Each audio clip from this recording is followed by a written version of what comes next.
Assalamu alaikum everyone. I hope you all are fine and doing well. This discussion for today is about accounting for shareholders' equity. This is chapter number 16 of corporate financial reporting. In this topic, we are going to discuss about the issuance of the common and the preferred stock. Then we will be talking about declaration and the payment of the cash dividend. We will also talk about the share repurchase, or you can say treasury shares, and their retirement. We will be talking about stock dividends and stock splits, and finally we'll be talking about convertible securities. So let's start our discussion with the shareholders equity. So shareholders equity has two parts. One is the contributed capital and the second one is earned capital. Let's start with the discussion of the contributed capital. Contributed capital is also known as direct investment or paid in capital or the share capital. This is basically the full cash inflow that a company has received from the shareholders when they sell different classes of shares, and also if company has done any repurchases of the stocks, we minus them from these payments. So basically, contributed capital contains the common stock, it contains the capital surplus, which is also known as additional paid in capital, and minus the shares repurchase because they are with the company. So that is treasury shares because they are with the treasury. Common stock out of this is basically the par value of the issued share. So let's suppose if you have issued one share for $11, but its par value was $2. So for example, there is only one share is sold out. So when you will be recording the journal entry, cash will get debit with $11 because you sell it for $11. Common stock will get credit with the par value. Par value is $2. So common stock will get credit. Remaining 9 will go in the capital surplus. So capital surplus is the extra cash raised above the par value. So capital surplus, or you can say additional paid in capital. Okay.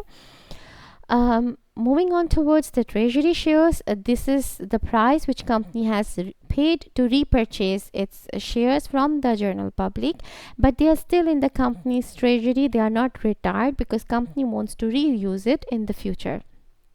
For example, if you look into the financial statements of Coca-Cola for 2016, and by looking at shareholders equity section in the balance sheet, you will find out that the common stock figure was $1,760 million. Capital surplus was $14,993 million, and the treasury stock was $47,988 million. And when you net it off, basically the capital contributed capital was negative 31,235. This is only the contributed capital because what company has got by issuing the shares, company has paid more than that to repurchase the shares. That's why. So negative figures results because company has repurchased the shares at higher prices.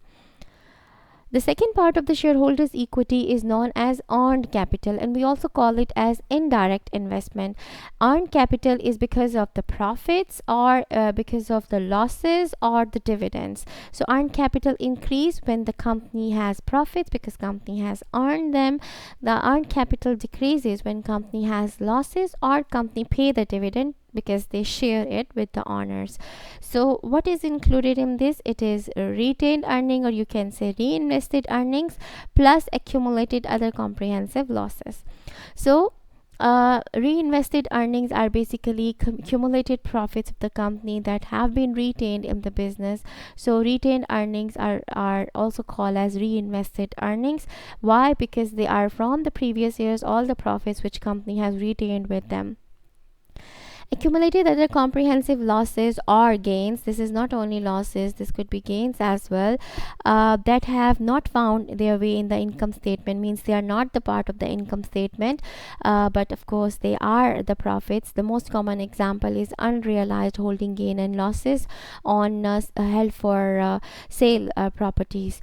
So in that case, when the company does the investment in the shares of other companies, so at the end of the year when you do the price comparison, The nature of this investment is not trading security. The nature of this investment is available for sale. So you might sell it, but the main cause is to earn the dividend, but the door for selling is open. So in that case, at the end of the year, you are supposed to do the valuation for these investments, and if there is a gain or a loss, that will be recorded in other comprehensive income account, which is basically this accumulated other comprehensive losses or incomes. Okay, so these things creates the earned capital of the shareholders equity. So basically the total equity attributed to the shareholders is based on contributed capital and earned capital, and I just showed you their further details that what are included in them. Let's talk about the types of stocks. So we have preferred stocks and the common stocks. Preferred stocks are known as preferred because they have priority, they have a preference over the common stockholders. Which type of preference? Preference on the dividend. So when the companies declare the dividend, firstly we pay to the preferred stockholders, then remaining is given to the common stockholders. Also, in the case of liquidation, firstly the claims of creditors are met, then the claims of preferred stocks are met, then the common stock claims are met, or the remaining is given to the common stockholders. So preferred stocks are less risky than the common stock, and they have less expected returns, just a fixed rate of dividend on them. Fixed dividend rate. Why do they have fixed dividend rate? Because they are less risky, so of course rates could not change, and because of this fixed dividend rate, it creates the attraction for those investors who are looking for the stable income. They don't want to get the shaky source of income, so usually they are retirees or some other people who don't want to put much efforts, but they just want to have a regular source of income, so they usually invest in this. um, Preferred stock has different features. They could be having cumulative dividend preferences. Now what does this mean? It means that in 2019, for example, if board of directors has declared dividend of $1 million, this is what the board of directors has declared, but preferred stock full dividend was $2 million, because they have a fixed percentage. Now company cannot pay $2 million because the declaration is only $1 million, so remaining which is not paid in 2019, that is 1 million. In 2020, when board of directors will declare the dividend, for example, they declared $3 million dividend. So firstly, the preferred stock will be getting their unpaid dividend, which is 1 million. They will be getting the 2020 dividend, which is 2 million. Remaining, in this example, nothing is remaining, right? So remaining will be given to the common stockholders. So in cumulative dividend preferences, unpaid dividend is over the years, it will be paid in full before the common stock gets their dividend. Preferred stock could also be convertible. Convertible means that they could be converted into the common stocks.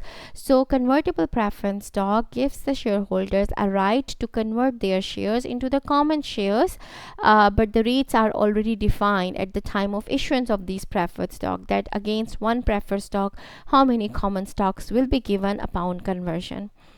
Moving on towards common stock. So common stocks are the real owners. The term owner is always used for the common stockholders, and they have the basic voting rights. They are also known as residual claimants. As I said, residual means remaining. So as I said that the preferred stock has priority for the dividend and for the liquidation money. So remaining money is given to the common stockholders. That's why we call them residual claimants. In the company's balance sheet, you might be finding different names for the shares. Firstly, authorized share or authorized capital. Authorized share is the maximum number of shares the company has got the permission to issue during its life. This is the maximum share any given class, common or preferred, that the company can issue. If the company feels that the authorized share limit is very less, let's suppose they are authorized to issue 100, you can say 100,000 shares, for example, and the company feels this is very less permission. They want to increase it to 150,000. So how can they increase it? With the approval of the shareholders to amend this authorized capital. They need the permission of the shareholders. um, what is issued shares? Issued share is those shares which are issued out of this authorized capital. Company is authorized to issue 100,000 shares. So for example, the company has issued only, you can say, 20,000 shares. 20,000 shares are with the market, okay, or 20,000 shares are sold. Sold means they are not they are taken out of the authorized capital, and they are either with the market or they are with the company's treasury. Outstanding share is basically remaining shares in the market. Like, let's suppose I said company's issued capital is 20,000. Maybe out of 20,000, 18,000 is with the market participants or market investor. Remaining 2,000 is in treasury shares, right? So 20,000 is having two features: sold and not yet retired. This is not yet retired because it is in treasury shares. This is sold, okay? So what is outstanding? Outstanding is, this is outstanding which is with the market. So issued shares minus the treasury shares is giving you the value of outstanding shares. So total number of shares owned by the shareholders on any particular date, that is number of shares issued, this one, minus the treasury shares, this one. So what is treasury share? Treasury shares are issued, but they are repurchased by the company and they are in the company's treasury. We also calculate earning per share just to show the profitability picture of the company, and earning per share is never calculated on issued capital. It is always calculated on outstanding shares because these are the shares which are with the owners, not with the company. We have example over here. Let's go through this. Stock issuance increases both asset and the shareholders equity. Why? Because company gets the money by issuing the shares, and the common stock and additional paid-in capital increases. Par value is per share amount appearing on the stock certificate. In old days, par value was having a really importance, but nowadays there is no importance for this par value. Most of the companies, they are issuing no par value shares, and the common stock par value per share is very small amount. It could be $0.1, $0.01, $0.001. So it has no connection with the market value because market value is in much more big amounts. So example, we have one. Coca-Cola issues a share of stock. Let's talk about only one share for $50 with the par value of 0.25. So cash will get debit with $50. Common stock is always recorded at par if you are considering the par value. So that is 0.25. And remaining will go the extra amount which you are getting, that is additional paid-in capital. Since this par value is very insignificant amount, it's too small amount, so most of the time companies do not consider the par value separate concept. So how do they consider it? They debit cash and the share capital gets credit. Share capital includes both of them. So complete $50 will be recorded. Let's talk about treasury shares. So treasury shares are also known as shares repurchase. Why do companies repurchase the share? When company has extra money, surplus cash, and there is no good option or for their investments. So that's why company use this cash to repurchase the shares. Company return the cash to the shareholders by this buyback more tax efficient. So dividend as compared to paying the dividend, repurchasing the treasury share is more tax efficient. Buyback shares, when company does it, repurchase shares, buyback, or treasury shares when company purchase them, what happened? They can be used later to give the bonus to the employees in form of stock option plans, and this will be beneficial. Why? Because if company issue more shares, it will create the dilution. Dilution means that the more owners will be in the market, so So just by giving this stock ownership plan, these shares are not tradable for a certain period of time, so it could maintain, marketable situation for the company.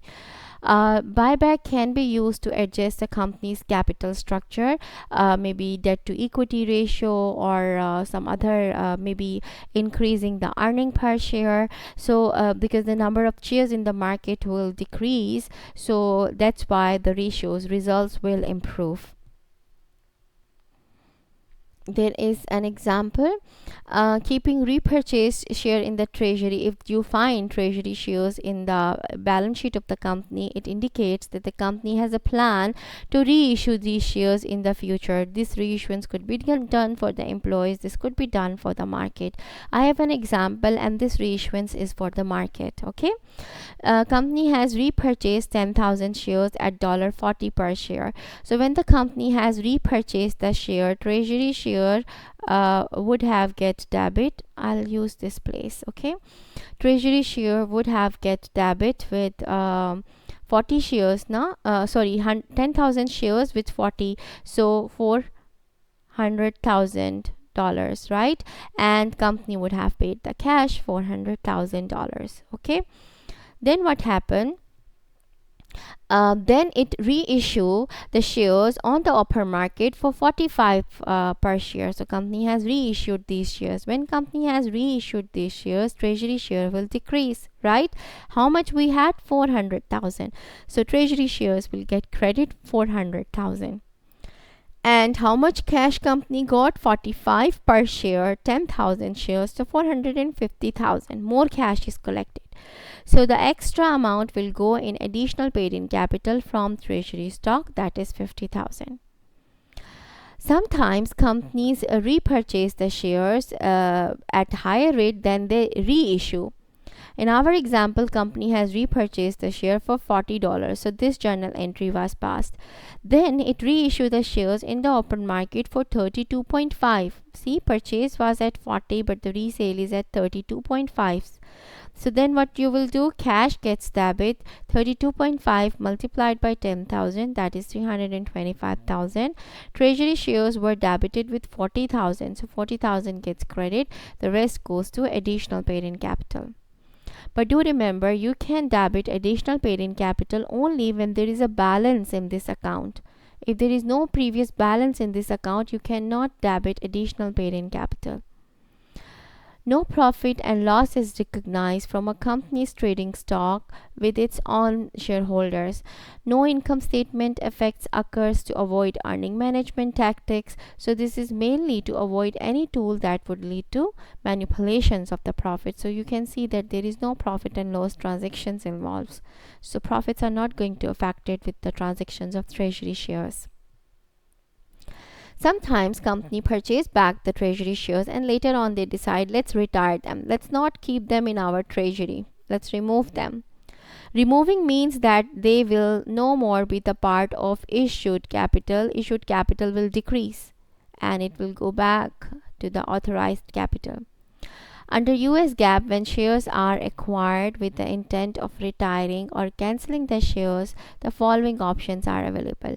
Now, since you are deciding to retire the treasury shares, so treasury share will go from the book.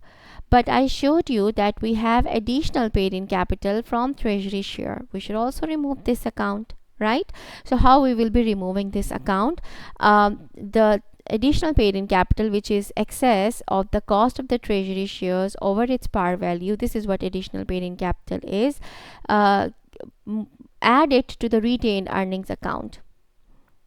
Remove this additional paid-in capital and whatever money or whatever amount was there, add it to the retained earnings account completely, entirely.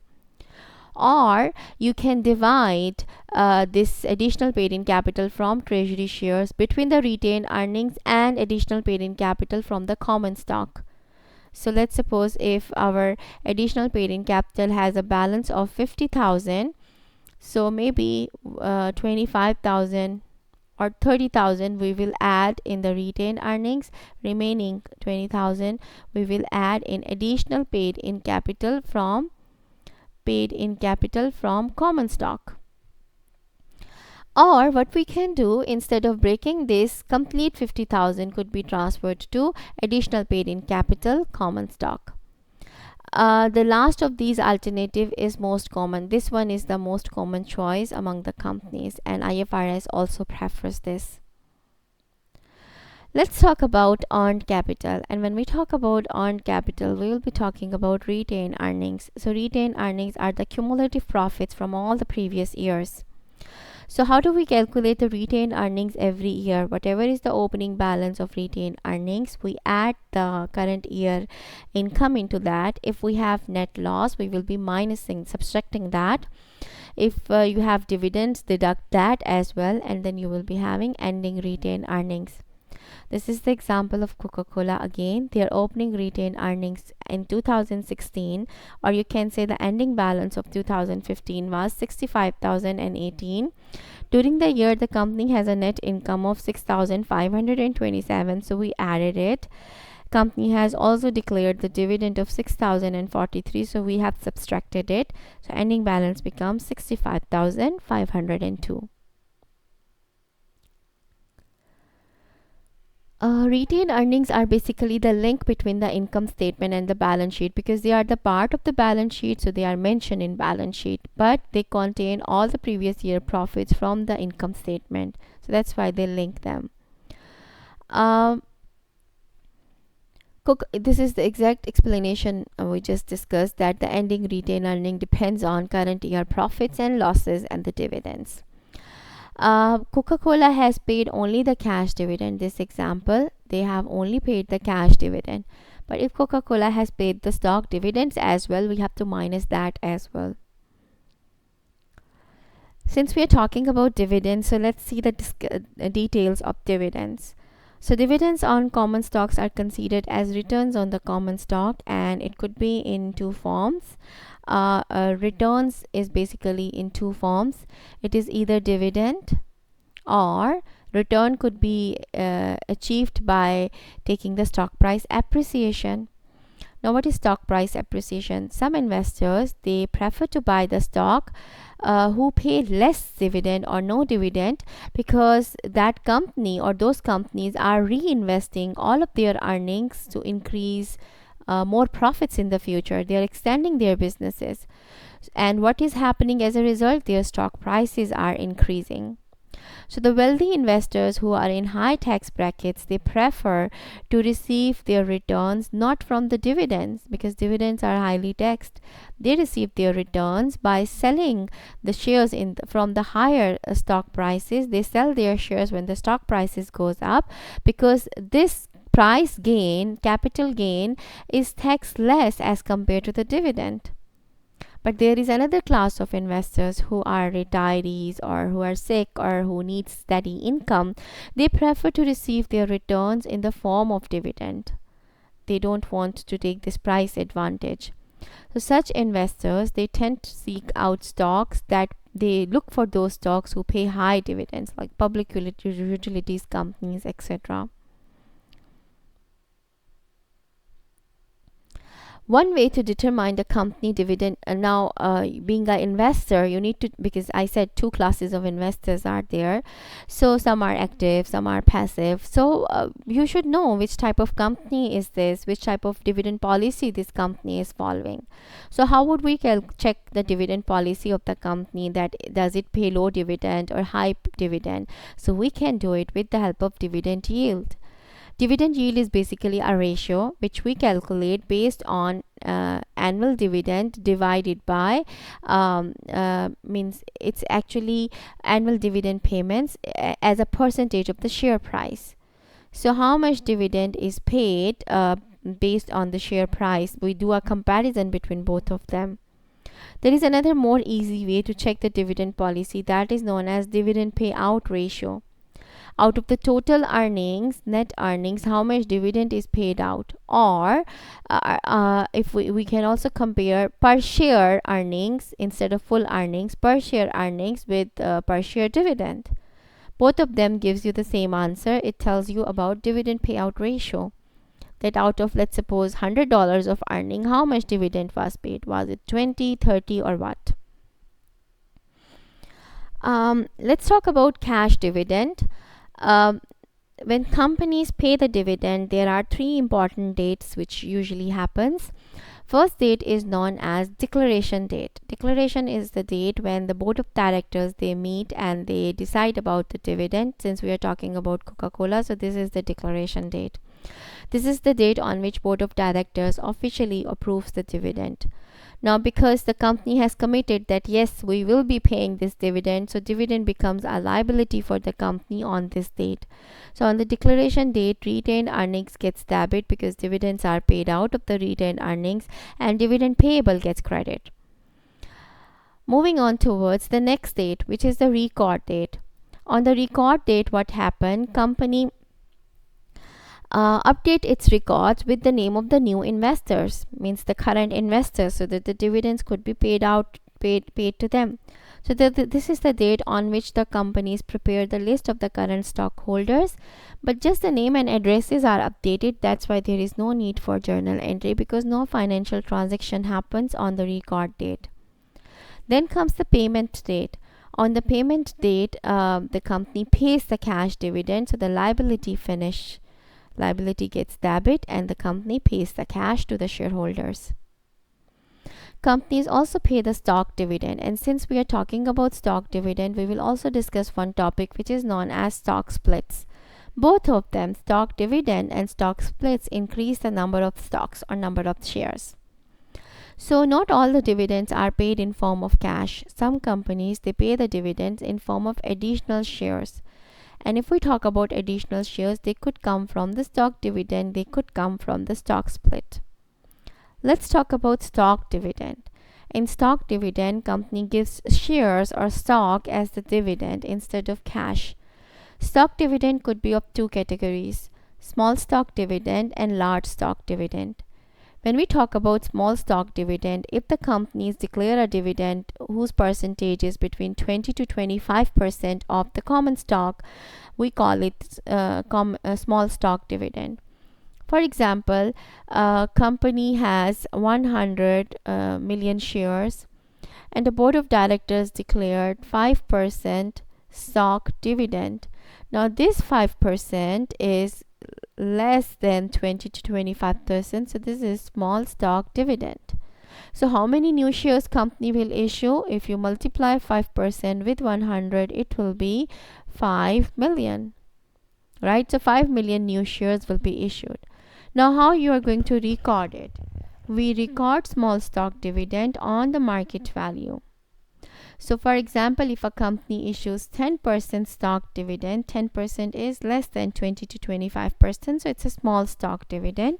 So if a company issues a 10% stock dividend when its share price is $30, so this is the market share price, 50 million shares are outstanding, means currently company has 50 million shares and the par value of the shares is 5.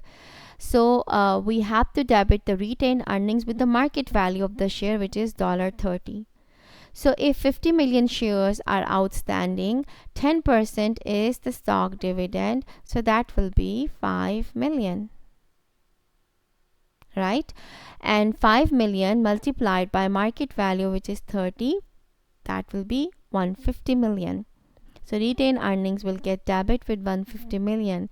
Common stock will get credit. Few minutes back I told you common stocks are always credited based on the par value.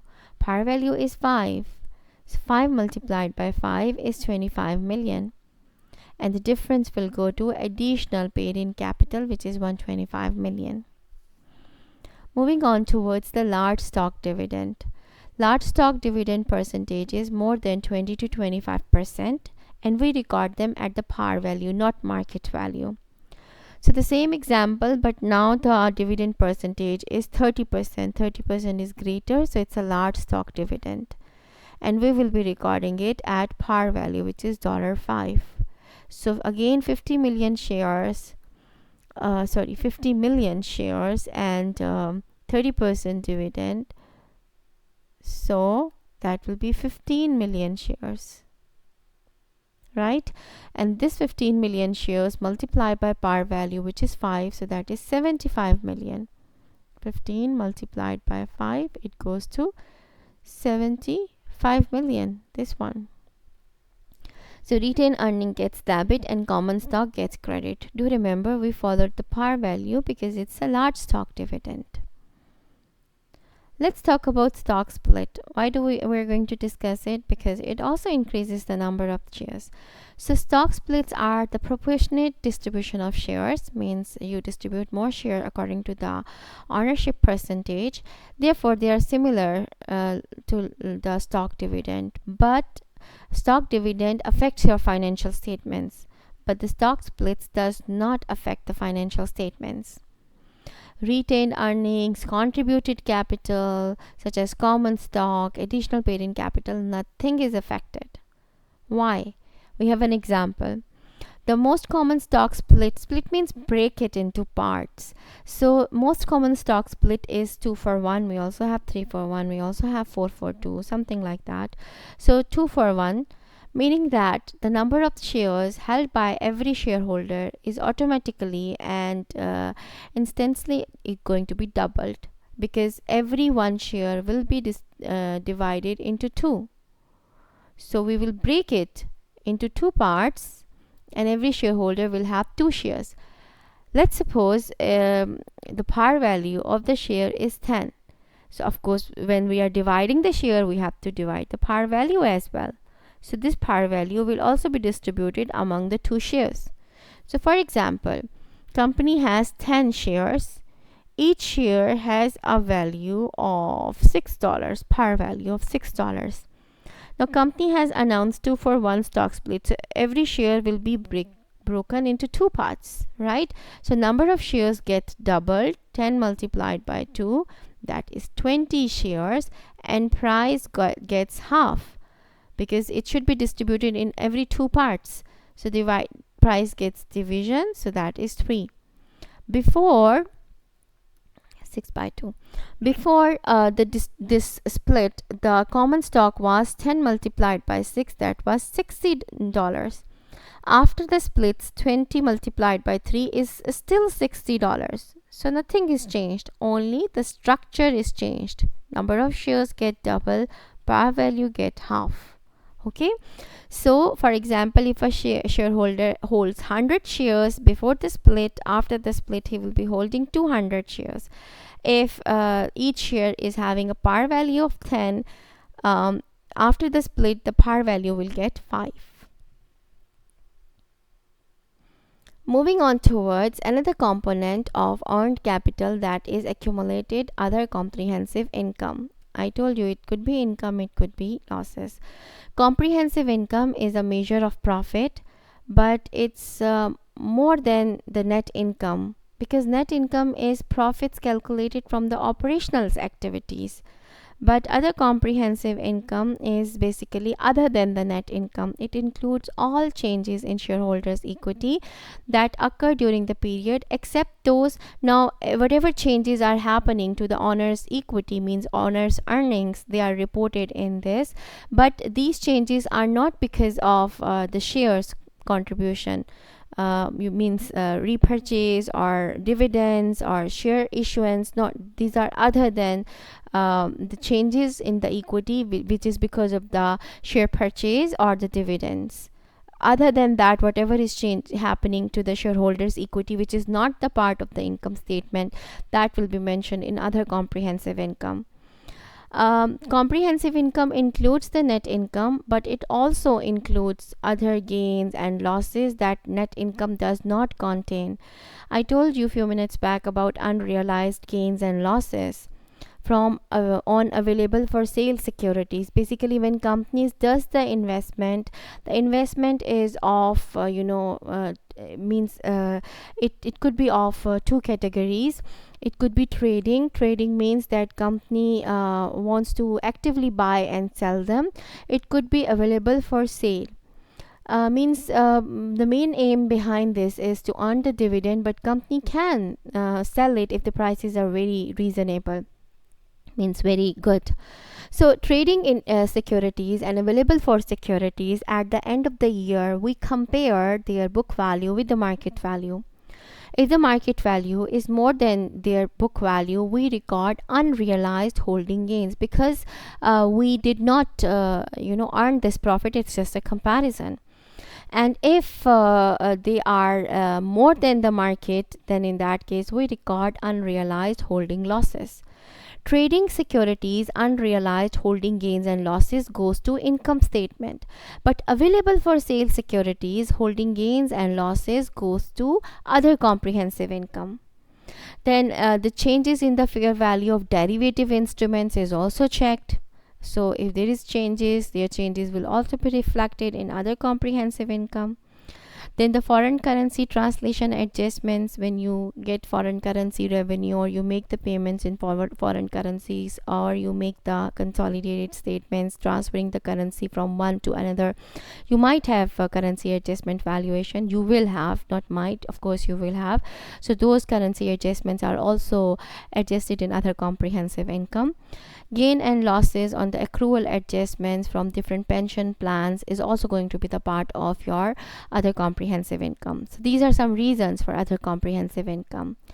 So this is it about the coverage of chapter number 16. Hopefully you are clear about the concepts, but again, if something is confusing or you are not clear about a particular point, you can write in the comment section or you can send me an email. Inshallah, I'll try my best to answer them. Take care everyone. Have a nice day.